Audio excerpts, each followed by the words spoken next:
So I'm thrilled to be here with one of my longtime friends, Laura Sims, who was one of the first artists that I ever met in New York City when I came here in 1997. I remember, Laura, going into your apartment for the first time, and it was like I had come to New York sort of to be in Hannah and her sisters, and your apartment was like an apartment that came out of that. It was so spacious and big and filled with art, and hearing about your incredible life and was such a beautiful moment for me. Yeah, and Laura, one of the first things that we did together, which was so much fun, is that we had this because I was Irish and interested in Yiddish culture, and you had grown up in Yiddish culture and was interested in Irish culture. We put together this dinner of the Irish and the Jews.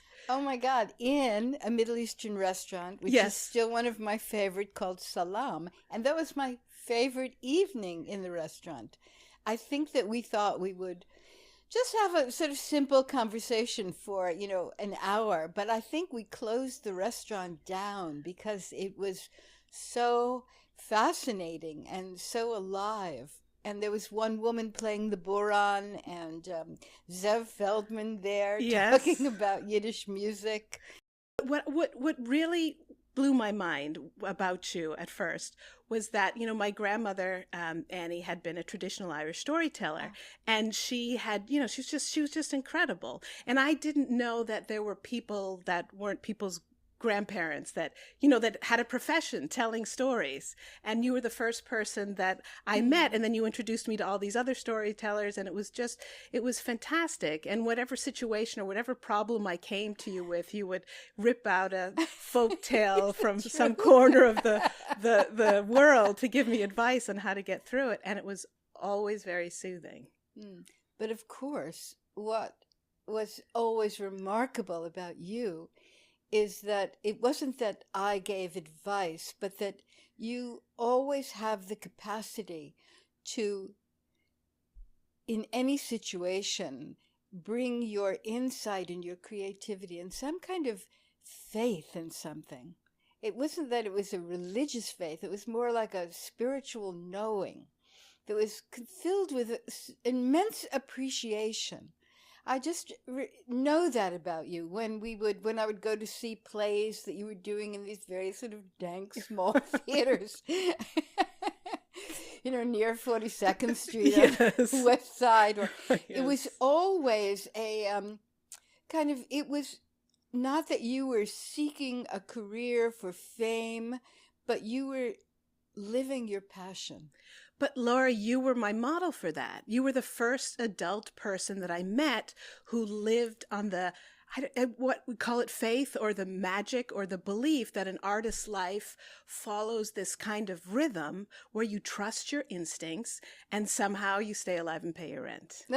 and these incredible transformative experiences happen. And whenever I walked into your apartment, your apartment is like a portal to, it hums with, you've had, lots of people have been there because you've had many performances there, but it hums with that magical energy, and you walk around Manhattan with that magical energy. And I think, I have this idea that, which is probably not my idea, but I think about it a lot, the path of the mystic artist. It's somebody who understands that the calling of an artist involves not only that faith, but it involves of being in service to humanity in some way. And honestly, no one in the whole world exemplifies that more than you. With the work that you've done, of course, with your Buddhist practices, which I'd love to talk a little bit about, but the work you've done in Haiti and Romania and New Jersey, working with people in difficult circumstances and pulling their stories out of them and sharing your stories with them. It's this morning, actually. Yeah. When I woke up, I had a choice. There's a moment where I could open my cell phone or my laptop and then be swept into the news because it is very compelling because of the unbelievable nature of where we find ourselves at this time. Yes. And this morning, I saw my phone, and then instead, I got up and I went to my desk in the room that you love so much, that I also love so much. And this is your room here. It's like a small version of that. It is. I told you I'm your biggest single white female. Yes. And I took 2 books back into my bed with French coffee, which is luxurious. Yes. A completely luxurious thing to do. And one of them is a book that I have had on my shelf for, I don't know, years. I don't even remember when I found this book, but it is a kind of daily calendar contemplation of one Hafiz poem daily. And so I just thought, okay, in good faith, I'm going to open up February 4th and I'm going to read it. And then I'm going to just write whatever comes to me from that poem so that my day begins underneath the news, in some place where there is restoration, where there's sanity, where there's beauty, regardless of what is happening outside, and trust that that energy is my act of resistance. Yes. So it was a very beautiful poem, which I brought it with me, which maybe later I'll read to you. And it really had to do with, well, I can't remember now, but it had to do with that sense of, that we just keep wanting to know what things mean and to understand them. And that we're constantly questioning, can I know something? And that what struck me about the poem and when I was writing is that in a certain way, we constantly think that the stories are about a teaching. Yeah. They're about maybe 3 levels of meaning, that they are worthy of being analyzed, of reflecting our opinions, or breaking loose some deeper understanding. And yet, really, what it's all about is something but something beyond that, which is that the quest inside the art form is to uncover that which is sort of unconditional, that is the resource, that is the place out of which it all, as the Inuit people say, bubbles up and then takes shape as sound and word and reaches you. And that's the song, the poem. And so this morning, that's what I was thinking about. And then I kind of settled back and I'm reading a novel. Oh, which one? By this wonderful Turkish writer named Elif Shafak. She's a brilliant and interesting writer. And when I was finished 2 of her novels, I went and looked up what else has she written. And there was a book that she has written called The 40 Rules of Love. Oh, wow. A novel of Rumi, about the relationship between Rumi and Shams. And so I realized how nourishing it is to have a story. You know, the poems of Rumi, they transcend us, they lift us. And his relationship, this utter uncanny companionship with a spiritual companion who was a dervish and sort of a wild yogi, basically. And there is the story. It's her fictionalized story based on their lives in Konya in like 1244, or maybe it was 1420, whenever it is, this place where Rumi was adored and also hated. Much like the world we live in now after Genghis Khan had come in and destroyed, and there were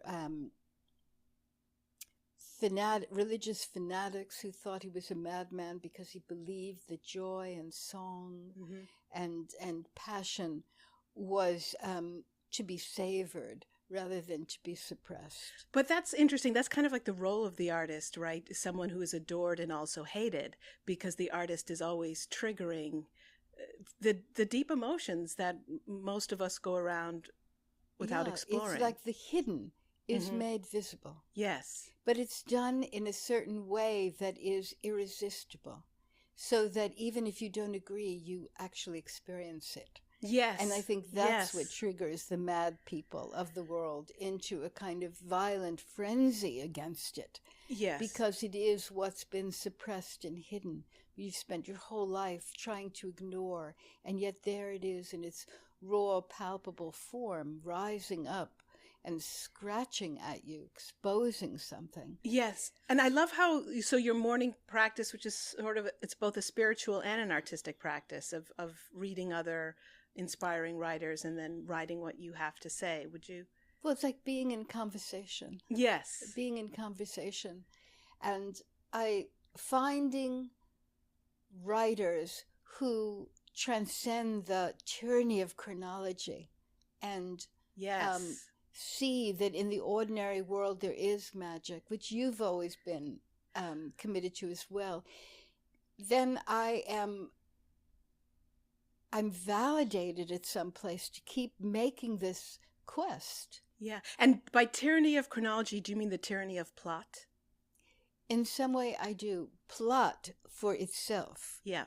Not plot which harbors inside of it the infinite that you uncover when you're inside of it. It's plot that is like a kind of what are those TV shows where serials? Serials, but there can be very good ones. But these are these kind of day ones in which they're very banal. They'd be like soap operas or soap operas. Yeah. Usually they're just the surface thing of your life where there's always betrayal and desire for money and falling in love with the wrong person and your daughter hates you and so on and so forth, so that you skim on the surface of life. Yeah. I grew up with this idea that the artist was this wonderful presence in the community that wasn't necessarily some famous person on a soap opera. Like it was my grandmother, or it was, local musicians, or these are the people that came and changed the mood in a room and lifted everybody up. But we're never concerned about fame or fortune. And I think that we have lost that a little bit. When people think that you say that you're an artist now in this culture, you're expected, what are you, a movie star? Are you a television star? What does that mean? And who were your earliest artistic influences? What made you find this path as growing up in Brooklyn? Was your mother was born in Romania? No, my mother was born in Brooklyn, actually. Oh, wow. Yeah. And her mother was born in Romania. Oh, wow. I think my mother was a genius pianist, and she really gave it up to be a wife and a mother. And I think all of the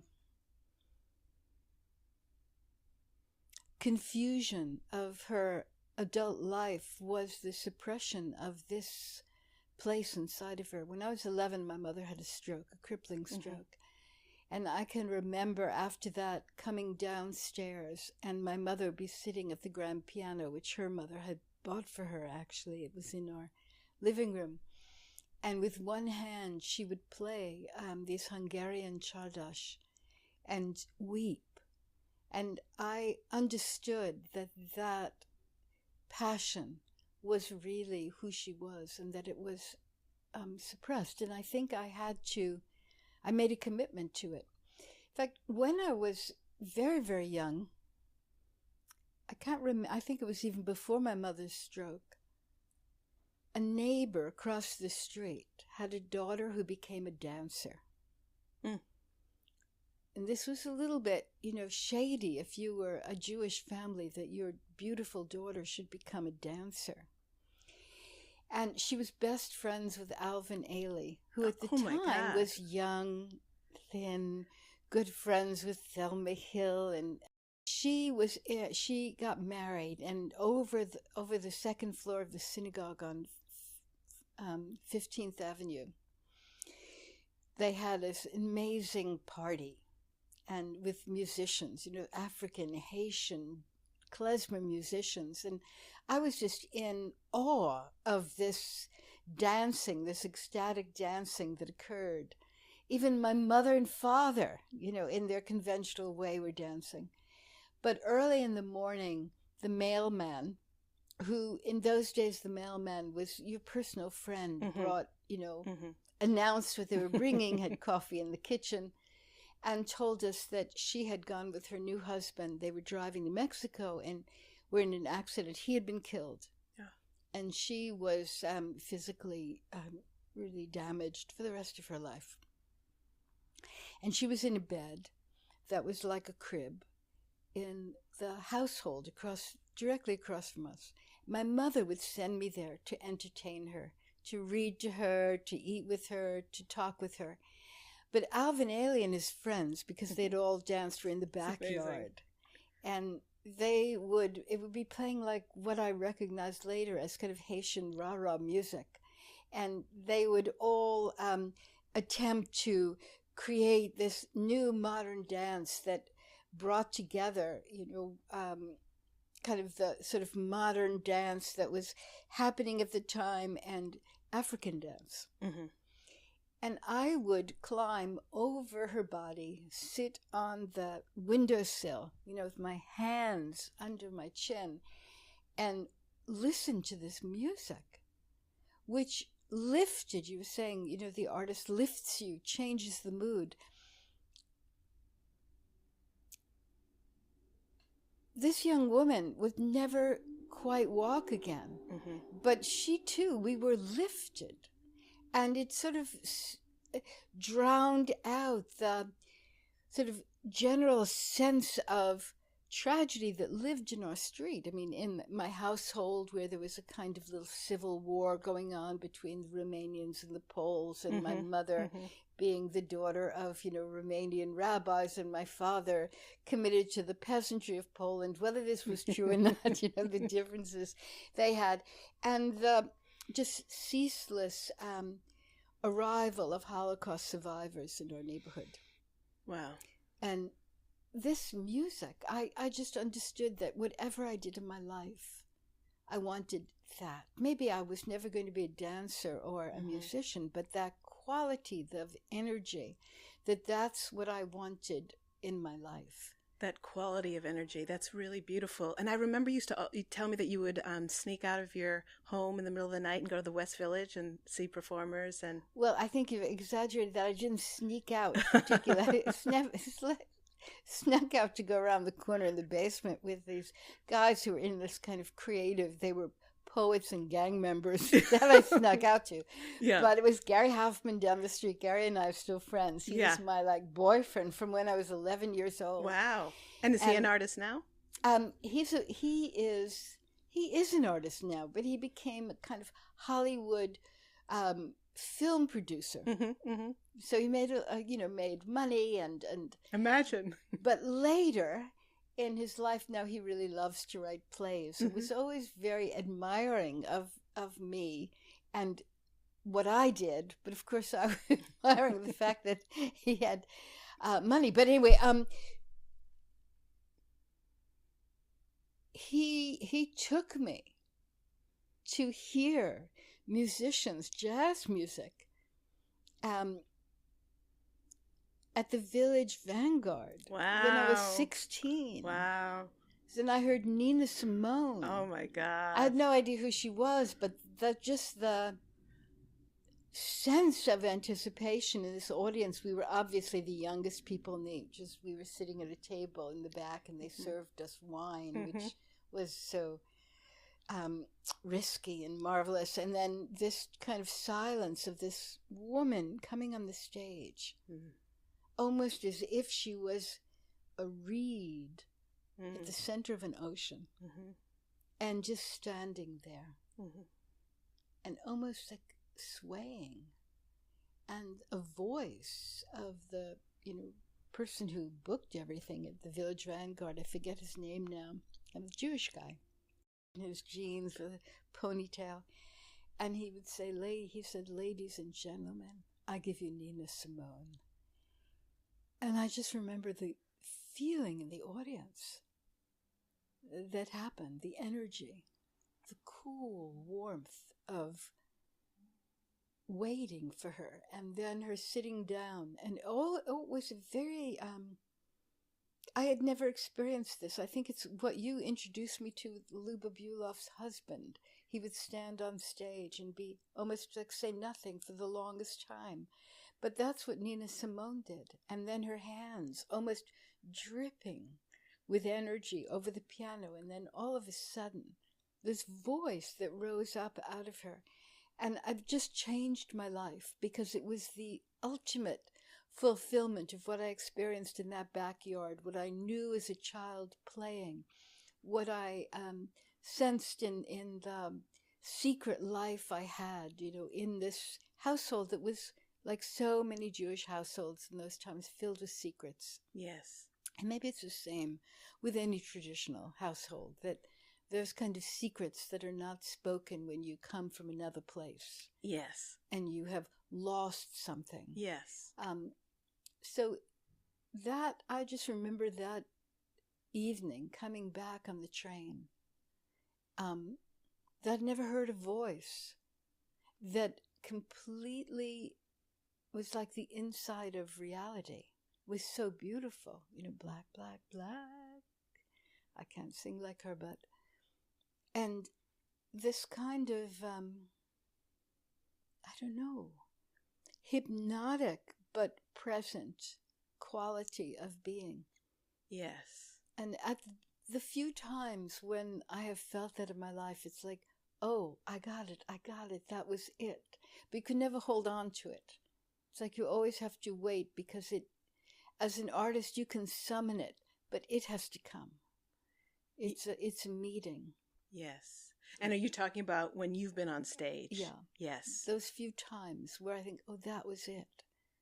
And someone will say, oh, well, if you could just package that, but you can't. No, you can't.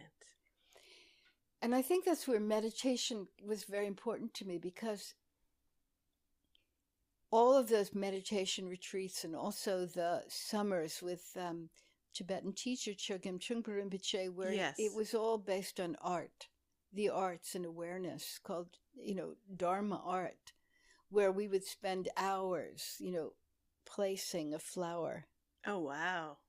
In a vase, or looking at how things sit together, not so that you have a product, so that you keep sensitizing this part of your perception. Mm-hmm.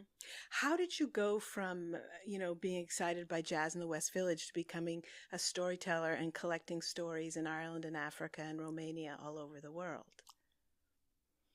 I think they really met in a very highly neurotic way. Yeah. Which is that I was taking dance classes, and a friend of mine, Barbara Ellman, had a job in sort of an exercise salon for wealthy people. And that doesn't, now that's very ordinary, but then it was like extraordinary. Yes. And the guy who ran the salon was very interested in psychics. And he saw a psychic named Agatha Wojciechowski. Wow. She was a kind of like grandmother apple pie looking ordinary woman who had a salon on Tuesday afternoons. And these people would line up in polyester suits coming from New Jersey. This is a really biased statement. And she would train them to go into trance. And she approached this man who approached Barbara, saying that there was a storyteller who needed to come to her sessions because she was receiving fairy tales from other planets, and that I could name them. So I was intrigued. It was, the 1960s. A lot of things were very intriguing, and I went there. And it was just a bizarre collection of people from my point of view. Yes. However, I waited in line, and everybody had to drop a piece of their jewelry in a basket. Oh, that's... And so that you could do psychic readings of each other in practice. Oh, boy. Psycho something or other. Anyway, I had no idea what this was going to be. I thought I was going for tea with Agatha. Mm-hmm.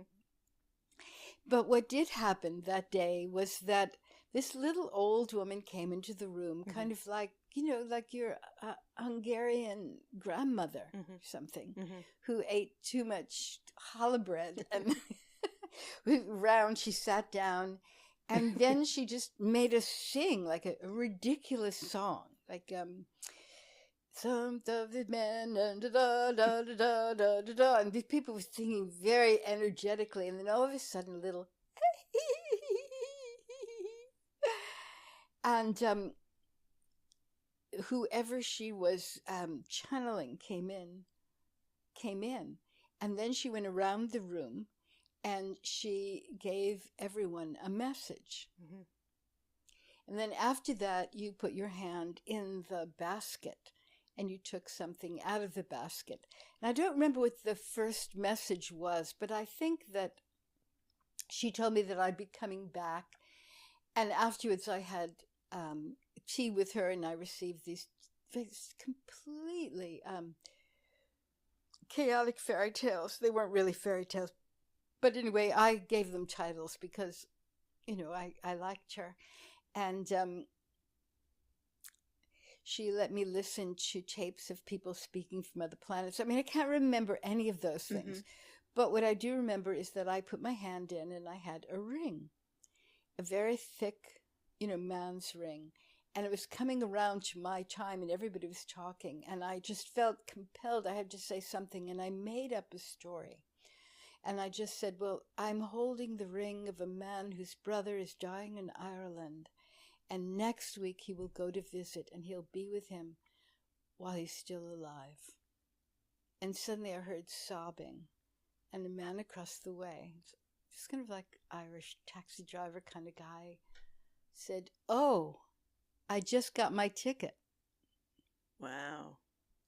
And that kind of horrified me in a certain way. Yeah. But I did start going to these sessions.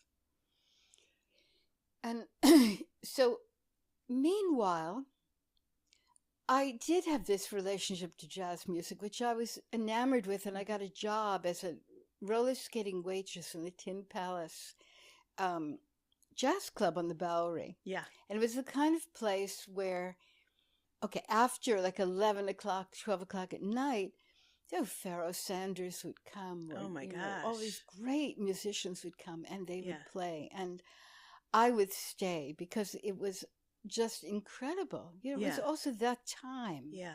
When I think I can't even figure out how I lived.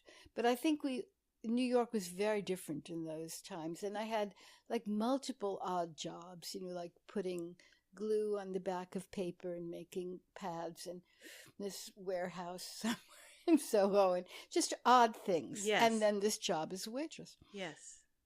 Roller skating waitress, which I could never do again. Yes, and me neither. But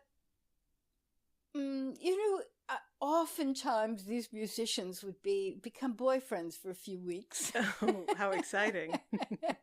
I don't know if it was that exciting, but at any rate, and many unusual and sometimes regretful things did occur. But I realized that my life was just, I hadn't gone back to graduate school. I had dropped out after 3 days. I was working in the theater. And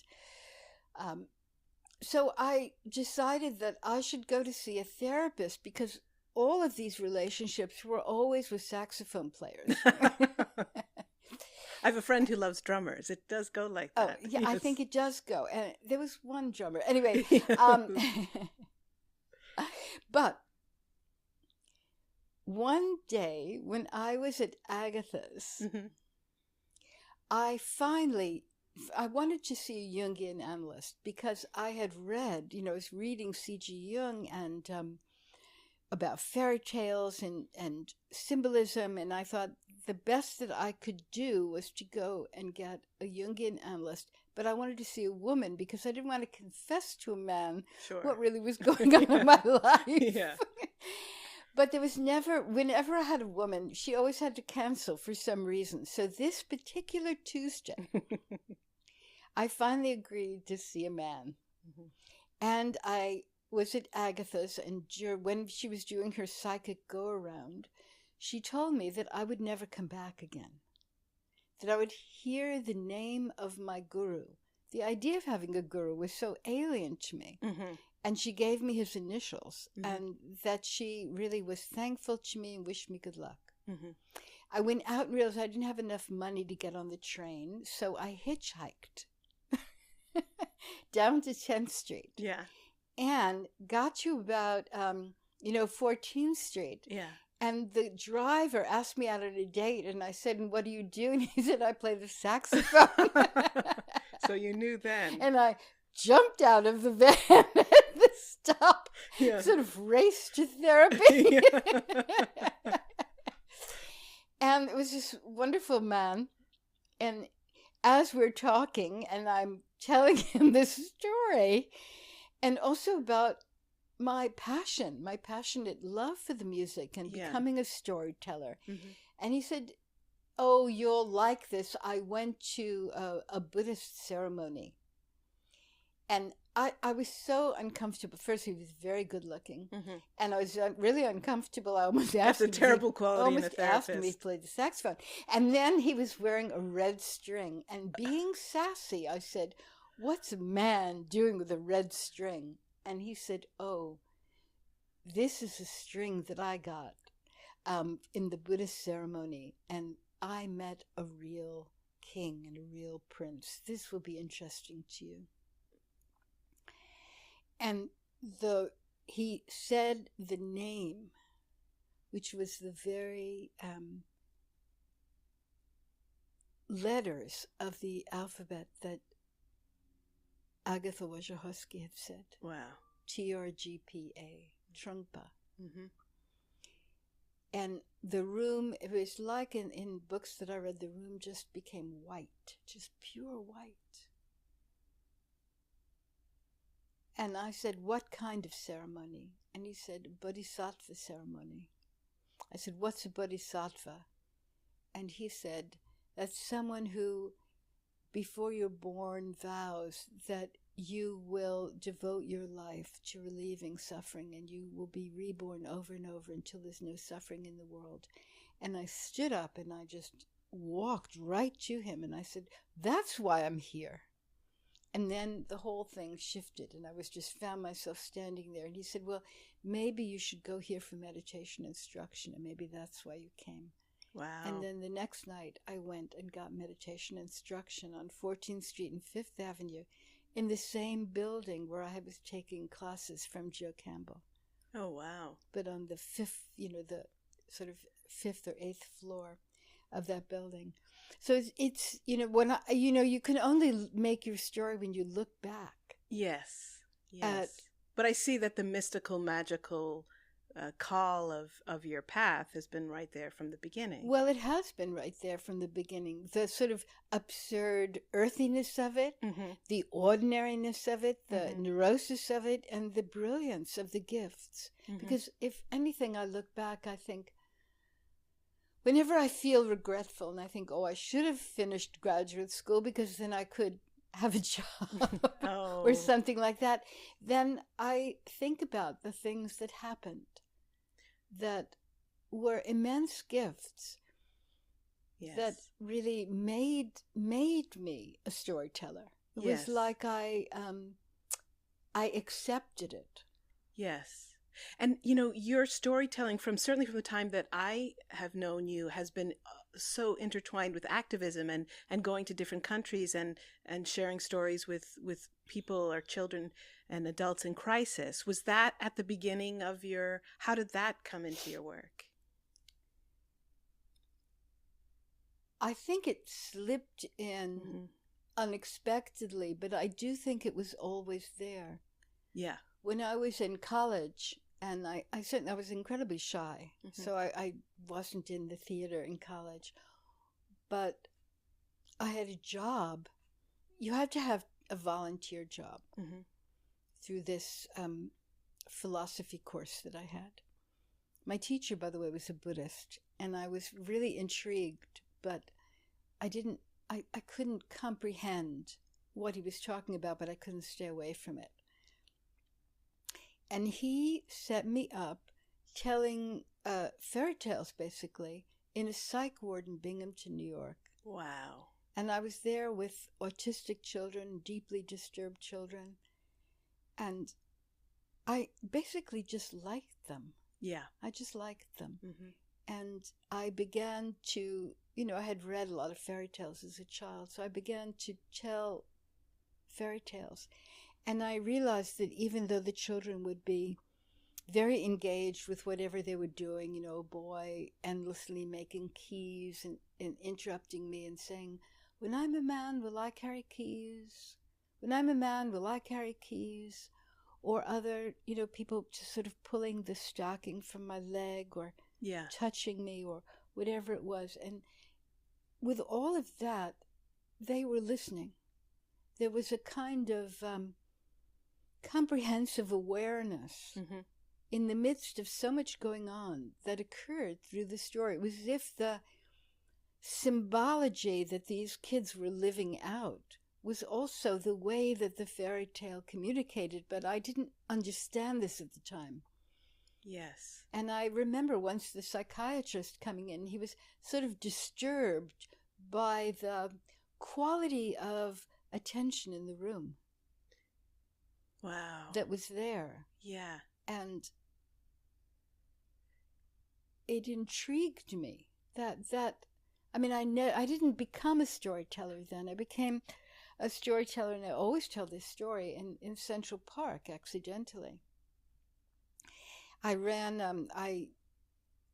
was in the theater when I dropped out of college after 3 days, graduate school after 3 days. And so I joined this theater company run by Julie Bavasso, who had brought Jean Genet here. Oh, wow. An extraordinary director who's now gone. And I just loved the way she directed us. And they were very radical, abstract, sort of dreamlike plays that I was in. And at one point, I said to her, I have to give up my job because, we were going to have this play at La Mama that would be 8 shows a week. Wow. I'd give up my, jobs. And she said, well, you should teach theater to children. Now, the thing is that I can never memorize anything. I don't know if you remember this when you and I were working together on things that would just almost send me into paralysis. But so all these kids came to my living room on the Lower East Side, and I would read them a fairy tale, and then we'd act it out. We'd make songs, we'd make dances, and they would create theater pieces. In fact, I was in Atlanta 2 weeks ago at a festival, and 2 of those kids were there. Oh my God. They're now retired, actually. And did they become storytellers? Or no, one of them, no, they haven't. Yeah. But they remembered the experience. But of course they remembered it. I mean, we all remembered it. Yeah. And so on April 5th, I think it was April 15, 1967, we went to Central Park to perform this piece that they had created for their parents and their parents' friends who were all in the theater, all like off Broadway and off Broadway, people you would have known if you had been here in New York. Yeah. So the Parks Department gave me chairs. It was in front of the Hans Christian Andersen statue. Wow. So the kids did their show, and everybody liked it. Somehow the sun came out. It was a warmish afternoon, and I mean, we all had our winter coats on. And when it was over, the kids wanted to do it again. Their parents wanted them to do it again. They said, "Oh, you have to do something, in the middle." Yes. I said, I don't know what to do. And they said, well, a monologue. But I didn't know any monologues because I couldn't remember any monologues. And also I'd been in experimental theater. Yes. We were trying to undo everything. Yes. So I told a Russian fairy tale. Oh. A story that the kids had not heard yet. about a little boy and a little girl whose mother and father had died, and they decided to walk across the whole wide world, never stop long enough to be unhappy. And while I was telling this story, which was definitely form, it was complete form. Everything that we were seeking in all of these experimental theaters, companies with Julie Bavasso, with people who'd work with Grotowski, and so forth and so on, that I spent, from morning till night doing. What we were seeking happened. Wow. Through the form. Yeah. And I was stunned. Wow. I had to understand. That was one of your moments, your Nina Simone moments? That was one of the moments. Yeah. And I had to understand what it was. But when the kids did their show again, there was an old woman who had passed by, wearing thick, black heels, and her hair kind of in braids around her neck, and wearing a sort of lovely suit, and carrying a bouquet of flowers. And she came up to me and she told me that she was the one who had raised the money for this statue of Hans Christian Andersen. Wow. Because she grew up in Denmark, and she sat on Andersen's knee when she was 5 years old. And she said, "You're a storyteller, and you should come here in the summers and tell stories." Well, I had no idea what a storyteller was. So I didn't go back to graduate school, and I went on this kind of little detour. I wanted to know what a storyteller was, because what had happened was very different from what I thought storytelling was. Like you memorized nice little stories. Yeah. This was so profound. And so that began my whole interest in understanding what this energetic experience was, where I felt timelessness. Everything we were seeking in experimental theater. Yes. Actually.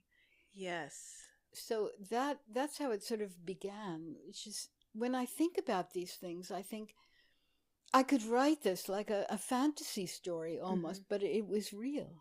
But yeah, it's like these moments of true theater where, sometimes when I'm doing a Yiddish play, I feel the ghosts of the characters, of the people that the characters were based on, coming up. Or, an Irish play too.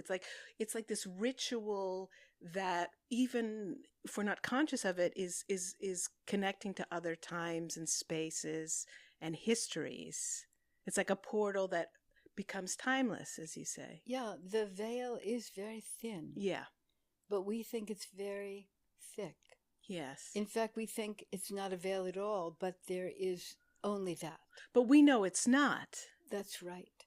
And that's what is the motivation. Well, that's what the faith is.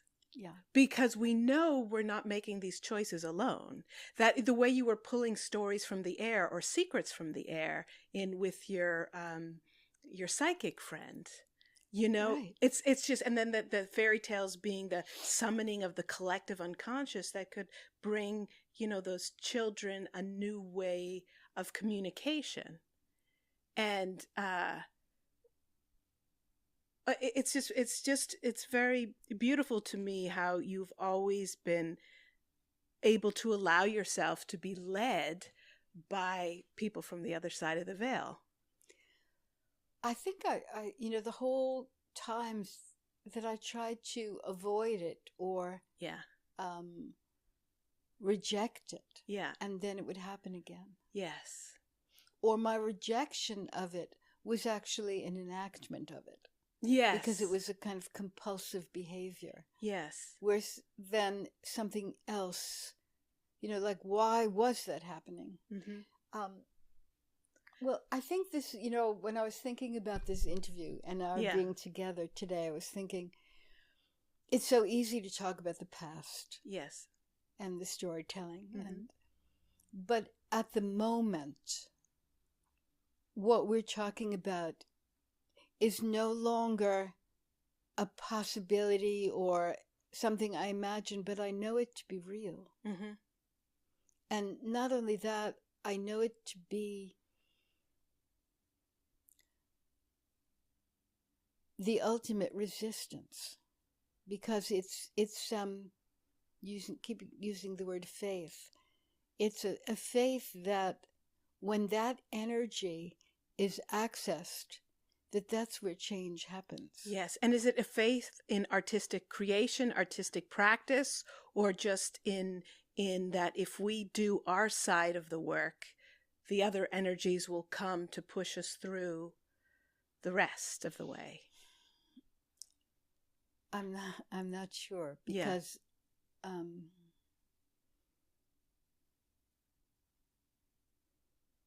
a servant. Yes. And it doesn't always maybe that's your experience, and that's really interesting that it pushes through. It's more that the accessing of it is encountering something that is vast. Yes. That's always there.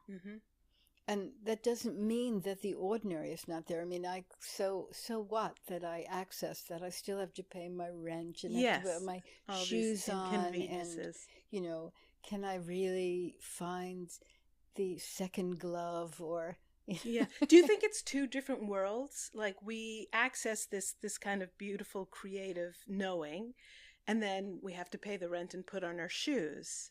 And it's like, it's a real sort of maybe lifetime journey, if we're not one of these people who make lots of money, to figure out how to live in both worlds at the same time. Or do we not live in both worlds at the same time? Do we like, okay, I'm in the shoe putting on world and now I'm in the creative world? But the only way that I personally can get through the regular world, which I appreciate and love, is that if I'm continually filling myself with the artistic joy of whatever I'm called to work on. Without that, I can't do it. I know, it's a pleasure that when someone doesn't have that experience, rather than feel like, oh my God, they're really like, who are they? It's like, oh, if only.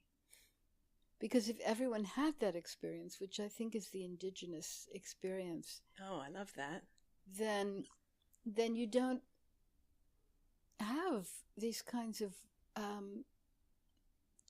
huge disconnections, dissociations, where you want something of somebody else's. Yes. Or where you have to have trillions of dollars to feel safe. Yes. Or well, I don't think it's two worlds. I think this world is both at the same time. And you could lean into one, or you could lean into the other, or you could, from Tibetan Buddhist point of view, it's called co-emergence, where you actually sit in the fire of both things. Yeah. And then you make a choice. Yeah. And I also feel that, one of the great illusions about trying to put a capitalist construct onto the artist path is that you have to wait for permission. You have to wait till you get a degree. You have to wait to win a competition. You have to wait to do this. And this, I think, is one of the great damaging artistic fallacies that we live in this world. The permission comes from within. And the only difference between being an artist and not being an artist is doing the work or not doing the work, in my way of thinking. What do you think about that?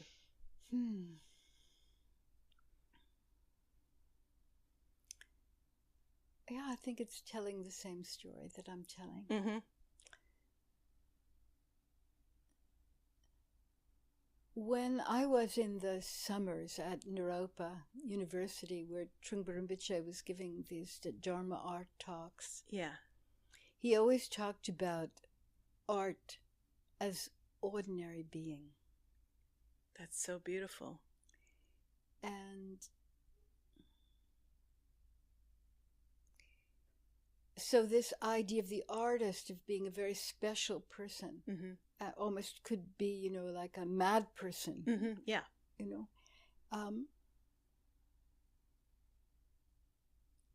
Is the same problem.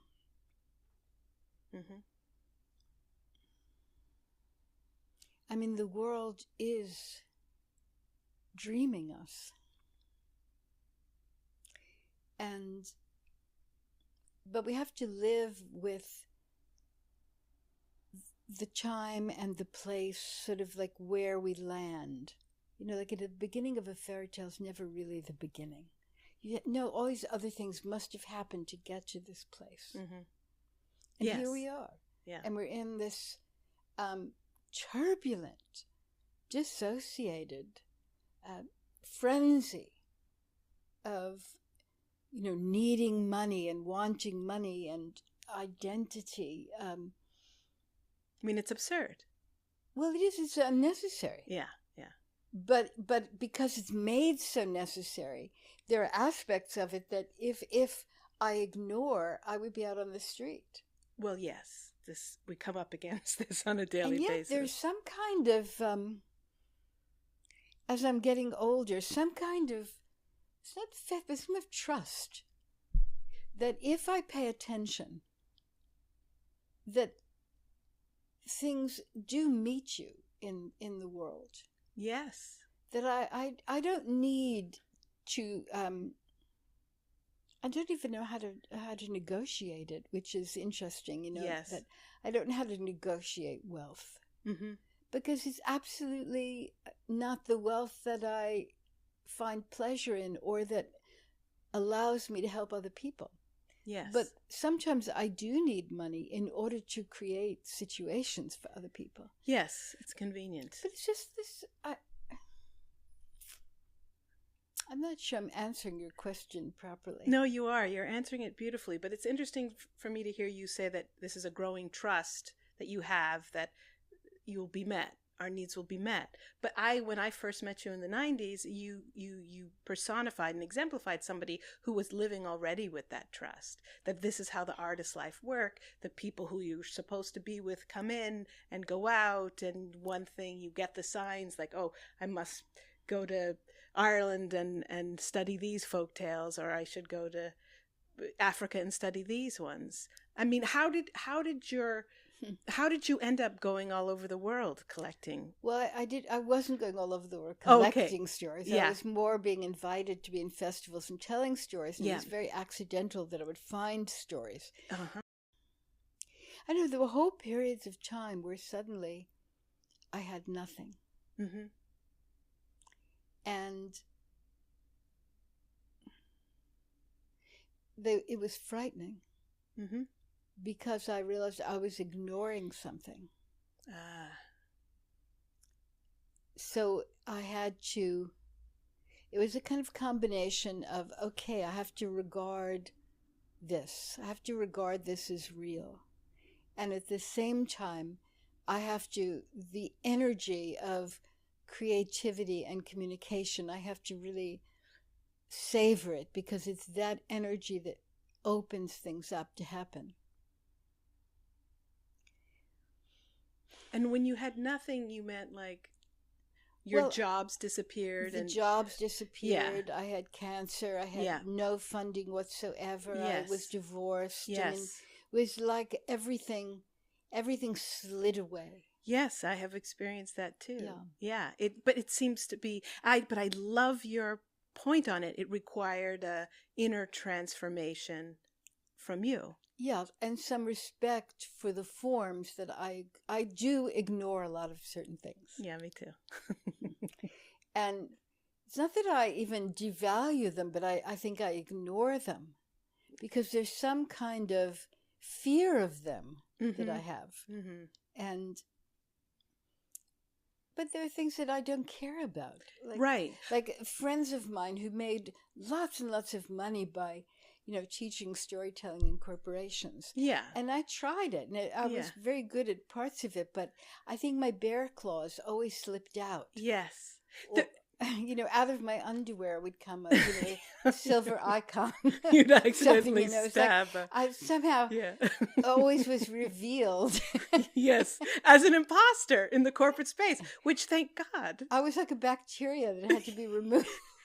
But I think that's what happens. In a way, we become spoiled when we listen to this voice that gets us to that moment where we feel this artistic bliss or rightness of place of, oh, yes, I'm supposed to be here doing this at this moment, that when we're in circumstances that lack meaning or lack character or lack, a profound intention or are full of corruptness, we don't have the interest in it. It just like I can just feel the energy whooshing out of my body when that happens. Well, I have the same thing. And it's but a gift and maybe each one of us has a path. Yes. That's this happens to be my path. And I remember many years ago, an astrologer who was the astrologer for Trungpa Rinpoche. Yeah.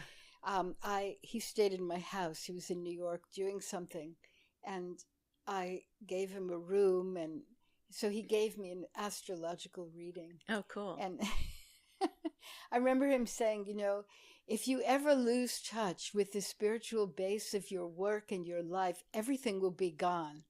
He said, you always have to do that. That's your path. Yes. And once I was sitting with Vi Hilbert, great Salish elder, and she had called 5 of us to this area where she was living outside of her, where she had spent most of her life in Seattle. It was north of Seattle.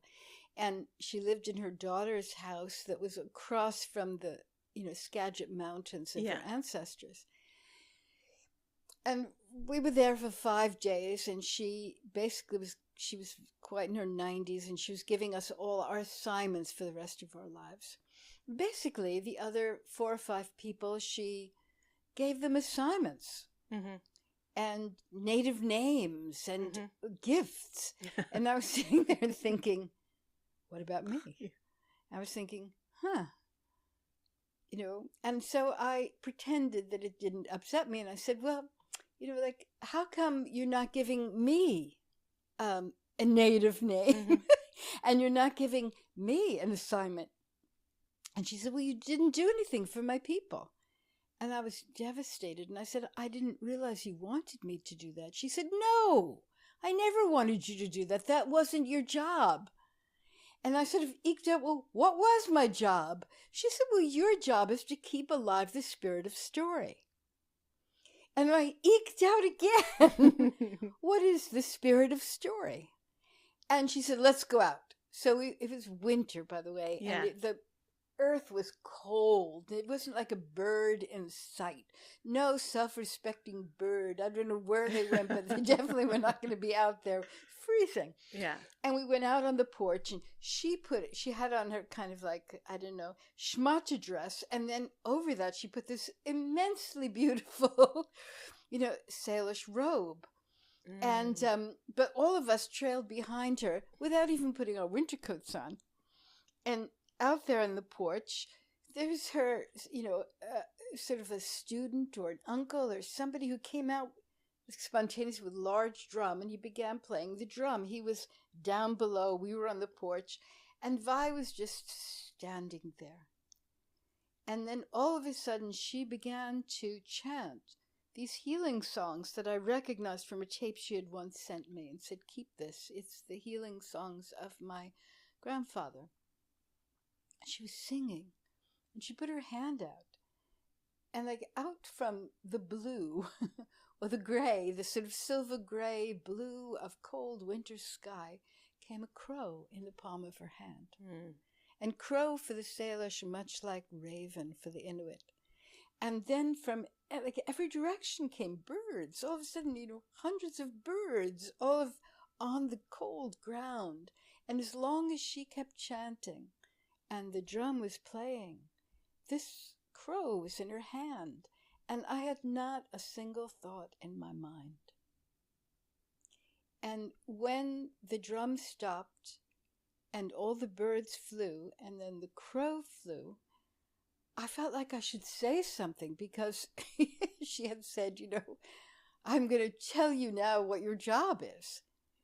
And I just sort of looked at her, and I could not, there was nothing that I could ask. It was so extraordinary, so ordinary at the same time. And she just looked at me and she said, isn't it your time to make coffee? So we were back inside, and I made yet another pot of coffee, and I think about that day. Like, what really happened? It's everything we're talking about. It is. She brought you from the mystical to the ordinary, between the two worlds in a sentence. That I shouldn't make something of the mystical, and I shouldn't get stuck in the ordinary without the mystical. Mm-hmm. But what was the spirit of story? You know, in this Hafiz poem that I read this morning, it said something like, a great dervish one day said, I touched it, I touched it, I touched it. And a young shepherd said, teach me, show me. And the dervish said, well, you'd have to just sit beside me because it takes a long time.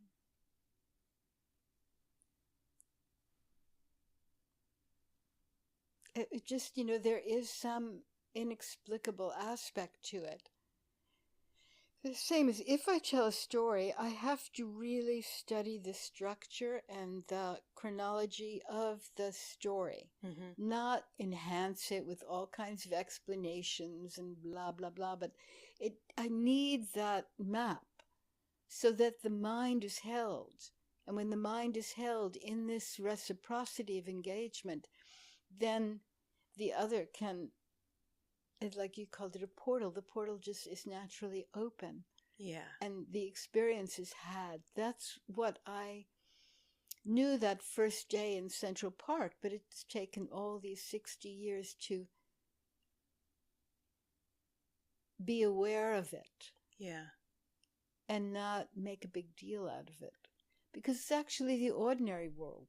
Mm-hmm. If you look at all these kind of wonderful documentaries of tribal peoples or Aboriginal peoples, and what are they doing dressed up as brolga birds and dancing and covering their faces? That's exactly what they're doing. They're just honoring that. They're living between both worlds. Yes. And how painful, how understandably painful it was when we came in with our complete lack of knowledge about what really constitutes the world and keeps it fresh and allows for abundance to exist. Well, as you talk about between two worlds, I just want to mention our shared beautiful friend Lou Bicadison, who was in the original production of the Dybbuk, the Yiddish play whose subtitle is Zwischen zwei Welten, Between Two Worlds. And she was also somebody who I knew immediately knew how to live like that. If between two worlds is knowing how to summon the creativity of your soul and express yourself in a way that is uniquely our own. And I wonder, what advice would you give a 20-year-old woman coming to New York to make an artistic impact, not necessarily to become the most famous or rich person, but to follow this inner calling that leads to a necessarily one-of-a-kind life or career? I think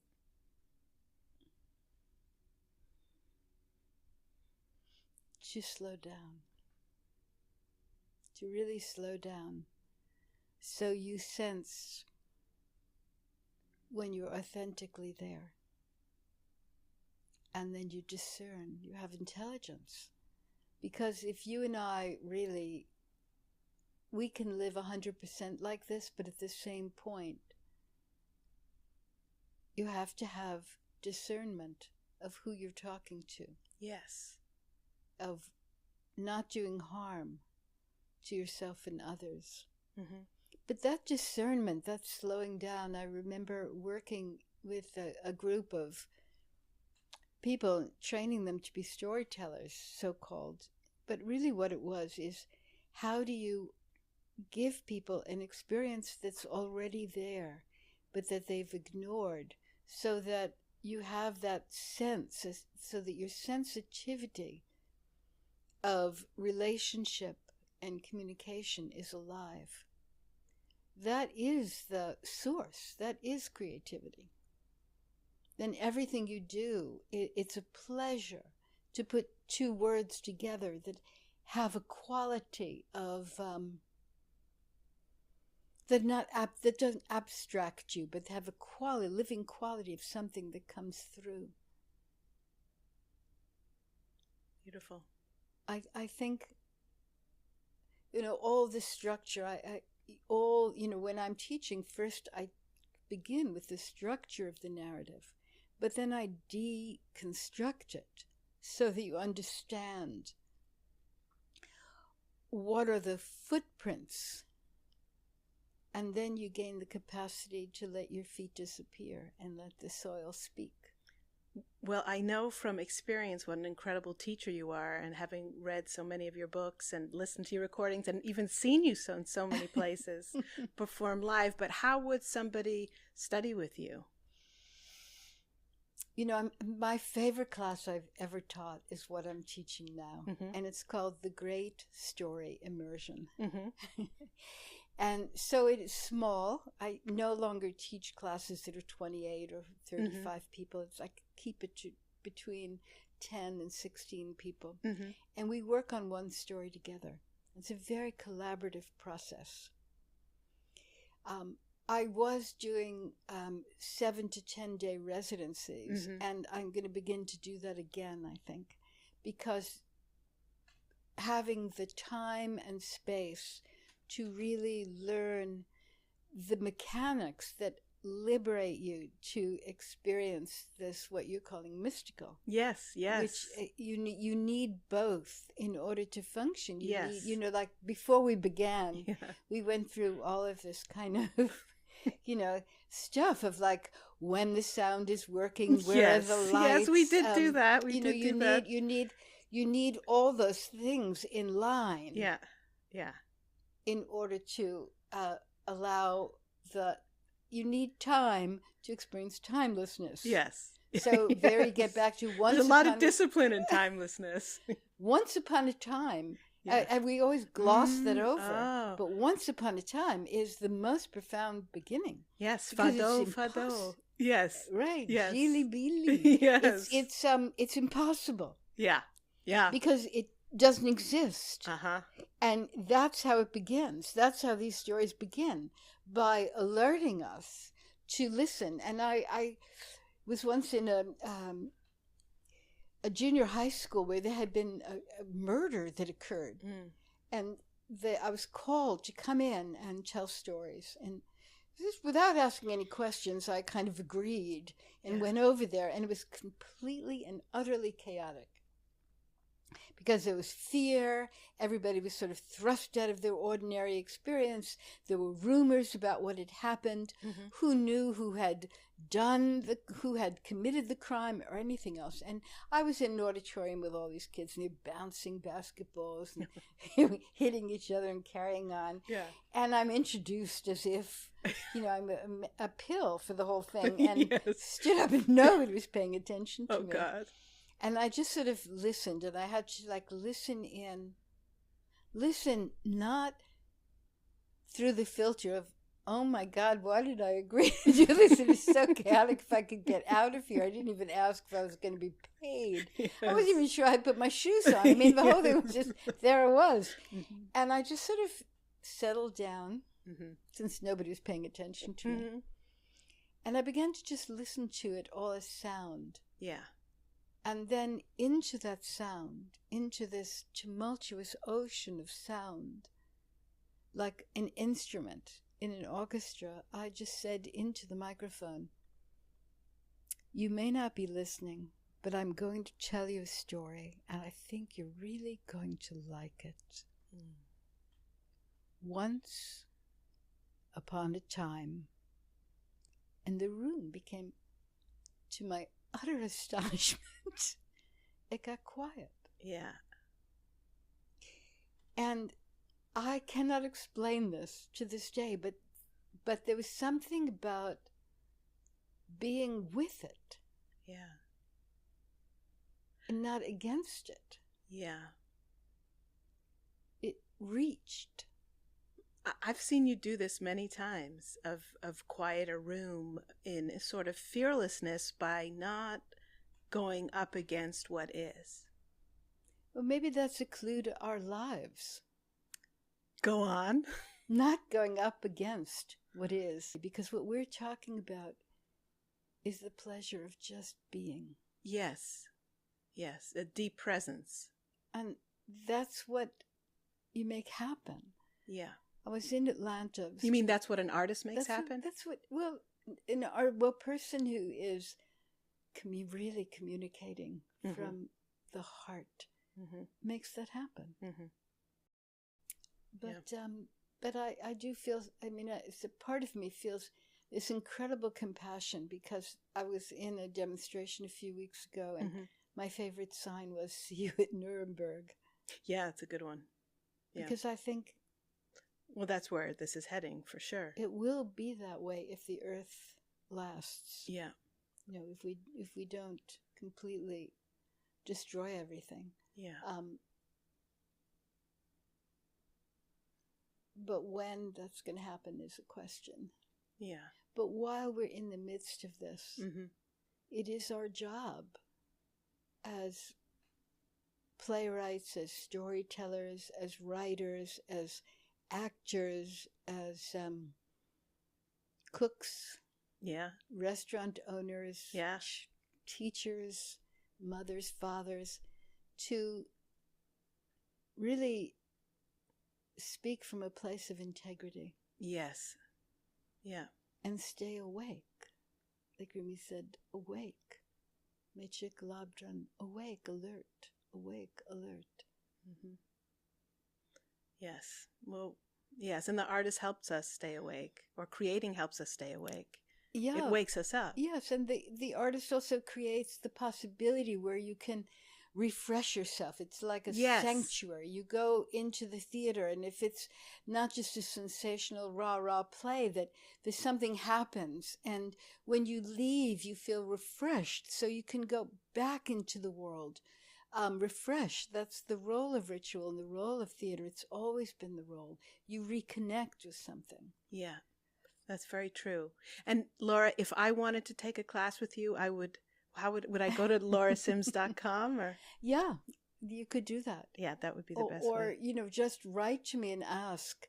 I'm thinking this summer of doing a course called Storytelling 101. Yeah, wonderful. For young people, because I was thinking that it would be nice to create compassion ambassadors. Young people who speak many different languages, who can go into the schools or into organizations and tell stories like relief, engage people, reconnect them with their imagination and with a sense of wonder regardless of the circumstances, so that there is a respite, so you don't, I mean, one of the biggest tools of fascist governments is to create despondency. Yes, absolutely. And the role of the artist is to allow people to experience their innate joy and innate sense of, you could feel outrage, but you could at the same time not be swept away by it. Yes. To, you know, one of the beauties of storytelling is, you know, and I'm sure this is true with all creative activities, is that it is deeply immersive and intimate, and it's also slightly detached. So you're allowing for both things to occur. Yes. You know, the curtain opens and closes, so you know you're in a theater. And yet there you go. This kind of disbelief occurs, and you're caught up in the whole thing, and then there's an intermission. And I love that, because not only is it time to get a glass of wine, buy an overpriced T-shirt, but wait in line. We should be selling T-shirts. That's what we forgot. But it's also a reminder that this world is also like that. Like Shakespeare. Yeah. You know, everything comes from nothing, says yes. At the end of Midsummer Night's Dream. Wow. Everything comes from nothing. That reminder that allows us to, you know, I think that's what allowed people to survive in the camps. Those people who, the work that Terence Dupre did, or Viktor Frankl, seeing that when people were able to communicate, to share with each other, they didn't lose their humanity. When a pianist replayed in his mind the entire symphony, or someone told a fairy tale to a child that was starving, there's something about that quality of allowing us to experience what is real in the midst of this chaotic, materialistic play that is painful, very painful and filled with suffering, but unnecessary suffering.